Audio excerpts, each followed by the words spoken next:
नमस्कार साथियों। महोदय डोनाल्ड ट्रंप, जी हाँ, इन्हें महोदय ही बोलना पड़ेगा क्योंकि हर दिन ये कुछ ऐसा कारनामा कर जाते हैं कि ये अपने आप चर्चा का विषय बन जाते हैं। अगर आप में से कोई किसी आईटी कंपनी में काम करता है तो उसे पता होगा आज मैं किस विषय के बारे में बात कर रही हूँ। हम बात कर रहे हैं H-1B वीजा के बारे में, जिसकी फीस यहाँ पर ट्रंप महोदय ने बढ़ा दी है, जिसकी वजह से पूरे भारतीय, अगर हम बात करें, मैं भारतीयों के बारे में क्यों बात कर रही हूँ आपको बाद में समझ में आएगा, पूरे भारतीयों के बीच में, आईटी कंपनीज के बीच में एक तहलका सा मच गया है। कारण क्योंकि ट्रंप ने यहाँ पर एक प्रोक्लेमेशन साइन किया है और जिसके अनुसार अब H-1B वीजा धारकों को अब से जो नई फीस चुकानी पड़ेगी वो होगी 1 lakh American dollar, which means Indian amount में अगर मैं बात करूं तो लगभग 88 लाख रुपए आपको यहां पर चुकाने होंगे। अब समझिए ये सब क्यों हो रहा है और आखिर ये है क्या। देखिए, ट्रंप एक कॉन्सेप्ट के लिए जाने जाते हैं जिसे बोला जाता है मेक अमेरिका ग्रेट अगेन, और ट्रंप ने इसी पर्टिकुलर पॉइंट को लेते हुए अपने 2 चुनाव लड़े और इन्हीं कारणों से ये जीते। हालांकि हम भारतीय राजनीतिक दलों के जैसे ट्रंप की बात नहीं कर रहे हैं जिन्होंने वादे किए, प्रोक्लेमेशन किया और उसमें से कोई भी काम ना करे। ट्रंप ने जो जो वादे किए थे उन सभी को यहाँ पर पूरा किया है और इसी के कारण कहीं ना कहीं भारतीय निवेशक, भारतीय बाजार और भारत की जो आईटी कंपनी है वो इससे बार बार इंपैक्ट होती हुई हमें नजर आ रही हैं। तो अभी जो ट्रंप महोदय ने किया है वो है H-1B वीजा धारकों की फीस में यहाँ पर कुछ बदलाव कर दिए हैं। चलिए समझते हैं कि आखिर ये सारी चीजें हैं क्या। देखिए, ट्रंप जाने जाते हैं अपनी उस कंजर्वेटिव विचारधारा के लिए, उस पार्टी के लिए जिसका मानना है कि अमेरिका अमेरिका के लोगों के लिए है। दैट मीन्स यहाँ पर जो नौकरियां हैं वो पहले अमेरिका के लोगों को मिलना चाहिए, फिर आप किसी और को दीजिए। बात कुछ उसी तरीके से है कि आपके स्टेट ने कोई एग्जाम यहाँ पर लॉन्च किया है और उसमें रिजर्वेशन दे दिया है आपके ही स्टेट के लोगों को। आपको कितनी खुशी होगी कि अच्छा, अब किसी दूसरे स्टेट का व्यक्ति नहीं आएगा और हमारी नौकरी नहीं खाएगा। बिल्कुल उसी तरीके से ये कॉन्सेप्ट आज आपको समझना होगा। देखिए, प्रेसिडेंट डोनाल्ड ट्रंप जब चुनाव लड़ने के लिए यहां पर आए थे तो उन्होंने एक वादा किया था कि मैं अमेरिका को ग्रेट बनाऊंगा। और कैसे बनाऊंगा? आप सभी को आपकी नौकरियां वापस मिलेगी, इलीगल इमिग्रेंट्स को बाहर किया जाएगा और वो सारी परेशानियां जिनसे अमेरिका आज की डेट में सफर कर रहे हैं, विच इज द जॉबलेसनेस, उसे मैं खत्म करके रहूंगा। और यहीं पर H-1B वीजा की ये फीस कहीं ना कहीं ट्रंप का तुरुप का इक्का ही साबित होती हुई हमें नजर आती है। देखिए, कहानी को कुछ हम थोड़ा पीछे की ओर ले जाएं अगर, तो जब डोनाल्ड प्रेसिडेंट यहां पर इलेक्ट हुए थे तो इनके साथ 2 सबसे ज्यादा इन्फ्लुएंशियल पर्सनैलिटी, या हम ट्रंप के इनफॉर्मल एडवाइजर भी बोल सकते हैं, जिनमें से पहला नाम है एलॉन मस्क, आप सभी इनसे परिचित हैं। दूसरा नाम है विवेक रामास्वामी। अगर आप परिचित नहीं है तो आप गूगल कर सकते हैं और आपको पता चल जाएगा ये पर्सनालिटी भी विश्व में अपना अलग ही नाम रखती है। ये दोनों चाहते थे कि कहीं ना कहीं हम एक्सपांड करें H-1B वीजा को, मतलब ये इसके समर्थक थे। इनका मानना था कि अगर हम सिलिकॉन वैली को एक टेक वैली बनाना चाहते हैं और ग्रेट बनाना चाहते हैं तो हमें बाहर से आने वाले टैलेंट को स्वीकार करना चाहिए, क्योंकि बाहर से जो टैलेंट आ रहा है H-1B वीजा से पूरी दुनिया में वो एक्सीलेंट इंजीनियरिंग टैलेंट है। आपके यहाँ का IIT, मतलब पूरे IIT में जिसने टॉप किया है, मतलब IITians में भी जो टॉपर है वो जाके आज की डेट में US की बड़ी बड़ी कंपनियों को हैंडल करते हैं। दैट मीन्स उसी तर्ज पर अगर हम समझने की कोशिश करें तो इस एक्सीलेंट इंजीनियरिंग टैलेंट को पहचाना था एलॉन मस्क ने और विवेक रामास्वामी ने। लेकिन वही ट्रंप के तो दूसरे साथी थे जो कि प्योर कंजर्वेटिव थिंकिंग को बिलोंग करते थे, जैसे कि ट्रंप और कंजर्वेटिव पार्टी के भी ये लोग हैं, जैसे स्टीव बैनन और लूरा लूमर। इनका बोलना था कि भाई इमिग्रेशन प्रोग्राम ने क्या किया है, ये अपने आप में एक स्कैम है। H-1B वीजा का सबसे ज्यादा दुरुपयोग किया जा रहा है, स्कैम है, और इसी की वजह से इलीगल इमिग्रेशंस भी बढ़ते हैं और बाद में हमें समस्याएं भी होती हैं। तो आई थिंक मोटा मोटी तौर पे आपको अभी तक समझ में आ गया होगा कि आखिर सबसे बड़ी समस्या क्या है। मैं आपको एक छोटे से उसमें समझा देती हूँ कि आखिर H-1B वीजा क्या होता है। तो पहले समझ लीजिए, H-1B वीजा एक नॉन इमिग्रेंट वीजा है। ये वीजा यूजुअली लॉटरी के रूप में दिया जाता है, मतलब बहुत सारी चिट्स डाल दी जाती हैं, कुछ ऐसा इमेजिन कर लीजिए, और जिसका नाम निकलता है उसको लॉटरी मिल जाती है। कारण क्योंकि हर साल लाखों लोग इसके लिए अप्लाई करते हैं और केवल ये वीजा 85,000 लोगों को दिया जाता है। मतलब 85,000 लोगों पर अभी जो रिसेंट एप्लीकेशन थी वो 4 लाख से भी ज्यादा एप्लीकेशन थी। अब क्योंकि H1B वीजा बहुत इंपॉर्टेंट हो जाता है स्पेशल टेक्निकल स्किल्स जिनके पास होती हैं, जैसे आप आईटी की बात करें, आर्किटेक्चर की बात करें, हेल्थ इंफ्रास्ट्रक्चर की बात करें, ऐसे लाखों हजारों लोग जो इन प्रोफेशन से बिलोंग करते हैं ये हर साल इस वीजा के तहत यूएसए में जाते हैं। ठीक है, तो जैसा आपको एक यहाँ पर आइडिया हो गया है, अब समझिए ट्रंप ने आखिर क्या आइडेंटिफाई किया। देखिए, ट्रंप को इशू सबसे पहले था इलीगल इमिग्रेंट से, और आपको पता है उसने देखा कि भाई लगातार जॉबलेसनेस बढ़ती जा रही है, अनएम्प्लॉयमेंट बढ़ता जा रहा है, क्या किया जाए। तो पहला काम जो ट्रंप ने सत्ता में आते साथ ही किया वो था डंकी रूट को कंट्रोल करना, विच मीन्स इलीगल इमिग्रेंट्स को वापस भेजा गया। दूसरी चीज जो इन्होंने यहां पर करी, टैरिफ बढ़ा दिया ताकि डोमेस्टिक मार्केट को इंक्रीज किया जा सके। तीसरा, जैसे ही इस टैरिफ को लेकर भारत या दूसरे विश्व ट्रंप के साथ यहां पर बातचीत करने में लगे हुए थे, तीसरा तुरुप का इन्होंने चल दिया H1B वीजा पर फीस बढ़ाकर। अब आपको पता है मैक्सिमम इंडियंस जो हैं ये वर्किंग वीजा लेके यूएस में जाते हैं, H1B वीजा लेकर यहां पर पहुंचते हैं, और यहीं पर अगर इन्हें ग्रीन कार्ड मिल जाता है तो ये वहीं पर बस जाते हैं, विच मीन्स पॉपुलेशन तो बढ़ ही रही है, साथ ही साथ अमेरिका के जो लोकल लोग हैं उनको यहां पर नौकरियां नहीं मिल पा रही हैं, क्योंकि बार बार H1B वीजा पर एक इल्जाम लगाया जाता है कि कम पैसे में भारतीय या विश्व से दूसरे लोग यहां पर आते हैं, काम कर लेते हैं और अमेरिका के लोगों को नौकरी नहीं मिल पाती। दो चीजें हैं। अब हम इंडिया से इशू की बात करें तो इंडिया से भी टैलेंट बाहर चला जाता है, बेसिकली इंडिया में ये टैलेंट नहीं रह पाता, और इसीलिए ट्रंप ने जब ये प्रोक्लेमेशन साइन किया उसमें इन्होंने एक लाइन बोली, मैं आपको ऐसे टेस्ट पढ़ के सुनाना चाहती हूं।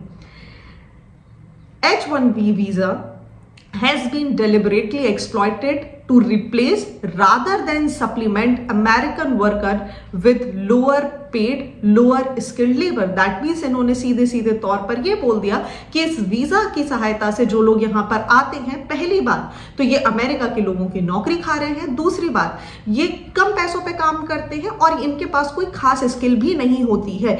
इसीलिए अब मैंने जो ये पैसे बढ़ा दिए हैं, इसके बाद आईटी कंपनी केवल उन्हीं लोगों को अमेरिका भेजेंगी जो इतना टैलेंट रखते होंगे। कोई बात नहीं, मैं आपको आगे इस बारे में समझाऊंगी।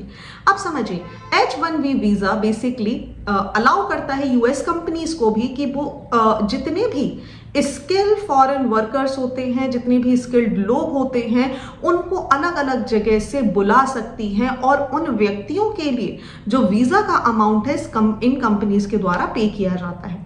अब अगर मैं आपको रफली कुछ डेटा यहां पर देना चाहूं तो आप समझ लीजिए कि लगभग 85,000 के ये जो वीज़ाज निकाले जाते हैं, इसमें 75% से भी ज़्यादा केवल और केवल भारतीय हैं जिनको ये यहाँ पर अलाउ कर दिया जाता है या जिनको ये वीज़ा मिल जाता है। अब आप समझ रहे होंगे कि भारत को ही इसका इम्पैक्ट यहाँ पर क्यों हो रहा है। क्लियर? आगे समझ लीजिए बात। क्या H1B वीजा कोई नई चीज है या इसके पहले भी ऐसा कुछ किया गया है? जी हाँ, अगर हम ऐतिहासिक रूप से बात करें तो वर्ल्ड वॉर 2 के टाइम से अमेरिका ये करता आ रहा है। टेम्पररी कहीं ना कहीं अपने यहाँ लेबर गैप को फुलफिल करने के लिए अमेरिका अलग अलग जगह से, विश्व के अलग अलग कोनों से यहाँ पर लेबर्स को हायर करता है। जैसे वर्ल्ड वॉर 2 के टाइम पर टेम्पररी फार्म वर्कर्स को बुलाया गया था। 1950s की बात करें तो शीप हर्डर्स को बुलाया गया था। 1990s में फिलीपींस से नर्सों को बुलाया गया था। मतलब अमेरिका की ये पॉलिसी है कि वो कहीं ना कहीं अपने यहाँ गैप फिलिंग करने का काम करता है। मतलब अगर अमेरिका में वर्किंग शॉर्टेज है तो वो विश्व से कहीं से भी लोगों को बुला लेता है, और यहीं पर निकल कर आया था H1B वीजा। अब समझ लीजिए 2004 से एक नियम बना दिया गया कि कोई भी जो व्यक्ति अप्लाई कर रहा है उसे लॉटरी बेसिस पर यहाँ पर वीजा मिल सकता है। दैट मीन्स पहले यही वीजा महत्वपूर्ण हो जाता है, क्योंकि इसी की वजह से अगर आप देखेंगे तो अमेरिका में लगातार यहाँ पर जो जनसंख्या है वो भी बढ़ती जा रही है और लोगों की नौकरियां भी जाती जा रही है। मतलब मोटा मोटी तौर पे कुछ ऐसे समझ लीजिए कि अमेरिका में अब H1B वीजा के लिए हर साल $1 लाख, मतलब लगभग इंडियन रुपीज में बात करें तो 88 लाख रुपए लगेंगे। ये एप्लीकेशन फीस है जिसे अमेरिका यहाँ पर वसूलेगा। साथ ही साथ H1B वीजा पहले के लिए जैसे लगभग आपको 6 लाख रुपए देने पड़ते थे, जो कि 3 साल के लिए होता था, और 3 साल बाद इसे रिन्यू कराया जा सकता था फॉर द नेक्स्ट 3 ईयर्स। इसे दोबारा फीस देकर जब रिन्यू कराया जाता था तो लगभग आपके पास 3 साल का वीजा आप 6 साल के लिए यहाँ पर एंजॉय कर सकते थे। तो अगर हम माने कि सालाना ईयरली 88 लाख रुपीस के हिसाब से जोड़ा जाए तो अमेरिका में अब H1B वीजा के लिए 6 लाख में से 5.28 करोड़ रुपीस चुकाने होंगे। दैट मीन्स अगर हम कैलकुलेशन पर जाएं तो लगभग 50 टाइम्स यहाँ पर जो फीस है ये यहाँ पर बढ़ चुकी है। देखिए, तो इसी के साथ ये जो नया वीजा प्रोग्राम लॉन्च किया गया है ट्रंप के द्वारा, इन्होंने एक स्टेटमेंट दिया है जो कि आपको दिख भी रहा होगा कि ये जो वीजा प्रोग्राम है ये खिलाड़ियों के साइनिंग बोनस के जैसा है। जैसे कोई भी टीम अपने सबसे अच्छे खिलाड़ी के लिए उसको रखने के लिए एक्स्ट्रा बोनस देती है, उसी तरह कंपनियां भी अब किसी को भी यहाँ पर नहीं ले आएंगी। जो भी बेहतरीन उनका कर्मचारी होगा उसको ही केवल और केवल अमेरिका में बुलाया जाएगा, और ये जो अमाउंट है ये बेसिकली उन्हें अमेरिका में बसाने के लिए एक रकम है। दैट मीन्स यहाँ पर जो भर भर कर टैलेंट आप भेजते थे उसमें से भी आप काट छाट कर यहाँ पर लोगों को भेजिए। तो अब आपको समझ में आ गया होगा कि बेसिकली H1B वीजा क्या है और ट्रंप ने ये जो कुछ नए अमाउंट यहाँ पर लगाए हैं वो क्या है।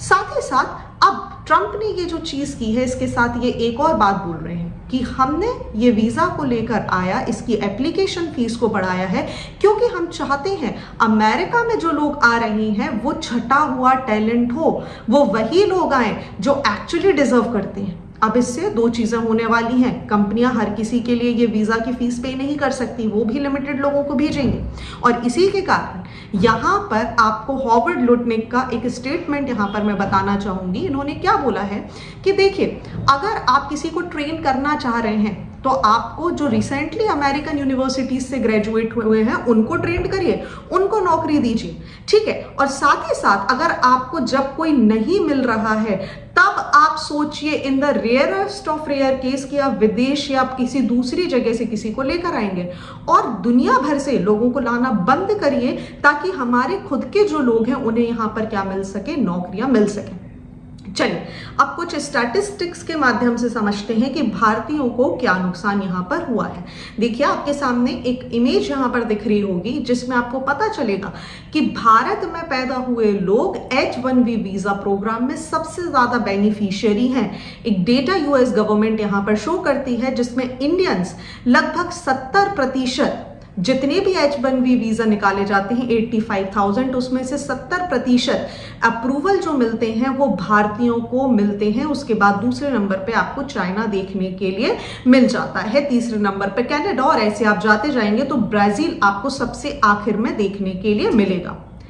अब इसी बात से तो प्रॉब्लम थी कि सबसे ज्यादा भारतीय आ जाते हैं और भारत के ऊपर कहीं ना कहीं ट्रंप उल्टी सीधी हरकतें इस तरीके की कार्यवाही कर ही रहे हैं।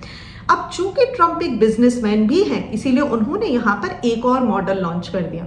ट्रंप ने बोला कि देखिए, चिंता की बात नहीं है, मैं 3 कार्ड्स इशू करूंगा। अब मेरे 3 वीजा कार्ड्स होंगे। पहला वीजा कार्ड होगा जिसे ट्रंप का गोल्ड कार्ड कहा जाता है।